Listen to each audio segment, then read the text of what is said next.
ओह, कितनी गर्मी है यहाँ। भाभी, आप लोग अब एसी क्यों नहीं लगवा लेते? मुझे तो अब एसी की आदत हो गई है, इसलिए मन ही नहीं करता गर्मियों में यहाँ आने का।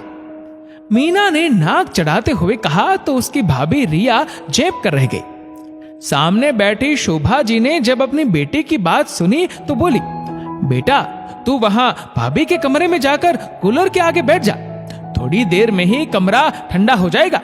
और हाँ रिया बहू, तू इसके लिए नींबू पानी बना दे, इसे थोड़ी ठंडक मिलेगी। रिया रसोई में नींबू पानी बनाने चली गई और मीना अपना पर्स उठाकर कमरे में चली गई। अपनी भाभी के कमरे में जाकर वो एक एक चीज का मुआयना कर रही थी। जब रिया नींबू पानी लेकर कमरे में आई तो मीना बोली, भाभी ये पर्दे कमरे में अच्छे नहीं लग रहे, बहुत पुराने फैशन के हैं।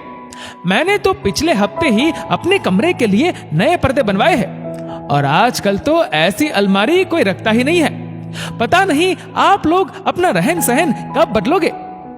मीना की ये तंज भरी बातें रिया को चुप रही थी, लेकिन वो कुछ बोल नहीं पा रही थी।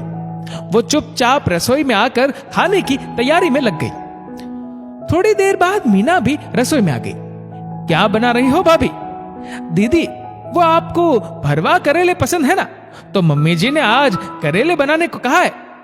भाभी, ये रसोई में कितनी चिपचिपाहट हो गई है।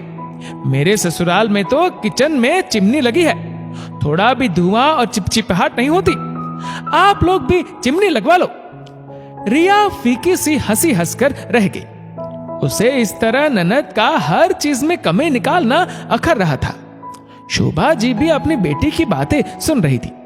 उन्हें बहुत बुरा लग रहा था कि मीना उनकी बहू के मन में हीन भावना भर रही है। रात को शोभा जी बोली, मीना बेटा चल, थोड़ी देर छत पर घुमाते हैं। मीना अपनी माँ के साथ छत पर टहलने चली गई। शोभा जी बोली, मीना एक बात बता, 2 साल पहले तक जब तू इस घर में थी तब तुझे क्या हमारे घर में कोई कमी नजर आती थी, या फिर तुझे यहाँ कोई असुविधा होती थी? क्या इस घर में तेरी जरूरतों, तेरी इच्छाओं का मान नहीं रखा जाता था? मीना आश्चर्य से अपनी माँ की ओर देखते हुए बोली, नहीं माँ, मुझे तो यहाँ कोई कमी नहीं थी, लेकिन आप ऐसा क्यों बोल रही है? बेटा, इसी आंगन में तुम पली बड़ी हो, उसका मान रखो। मानती हूं हम आज के जमाने के हिसाब से सारी सुख सुविधाएं तुझे नहीं दे पाए होंगे। इस चीज का भान भी हमें था, तभी तो तेरे पिताजी और भाई ने तेरे लिए इस मायके से ज्यादा संपन्न ससुराल ढूंढा, ताकि वहां तुझे किसी चीज की कमी महसूस ना हो। भले ही इसके लिए उन्हें अपनी हैसियत से बढ़कर खर्च करना पड़ा हो। तेरे भाई ने भी तेरे हाथ पीले करने के बाद ही अपनी गृहस्थी बसाई है। तो जब से आई है, रिया के सामने अपने ससुराल और मायके की तुलना कर रही है। रिया इस घर में खुश है, भले सुविधाएं कम है, लेकिन प्यार और अपनेपन की कमी नहीं है इस घर में। बेटा, यदि रिया के मन में ये हीन भावना बैठ गई कि उसके पास तुम्हारी तरह आधुनिक सुविधाएं नहीं है और वो उसे भी मिलनी चाहिए, तो हर दिन घर में क्लेश होगा। सबके मन में अभी जो सुकून है वो खो जाएगा। अभी तेरे भाई की कमाई इतनी ज्यादा नहीं है कि वो एक साथ अपने रहन सहन में बदलाव ला सके। आजकल के बच्चे बहुत समझदार होते हैं, वो खुद ही जीवन में सुविधाएं जुटाना जानते हैं, लेकिन वक्त के हिसाब से। एक साथ अत्यधिक बोझ सबके जीवन में अशांति भर देता है। तू अपने ससुराल में खुश है ये जानकर मुझे खुशी है, लेकिन अपने ऐशो आराम का दिखावा इस तरह सबके सामने करना अच्छी बात नहीं। आशा करती हूं तू मेरी बात समझ रही होगी।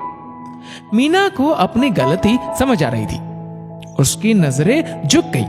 वो बोली, सॉरी माँ, मैं भूल गई थी कि जीवन में खुशियां सिर्फ सुविधाओं से नहीं बल्कि आपसी समझ से आती है। शोभा जी फिर बोली, वैसे तेरी भाभी बहुत समझदार है, कभी कोई शिकायत नहीं करती और सबका मान रखती है।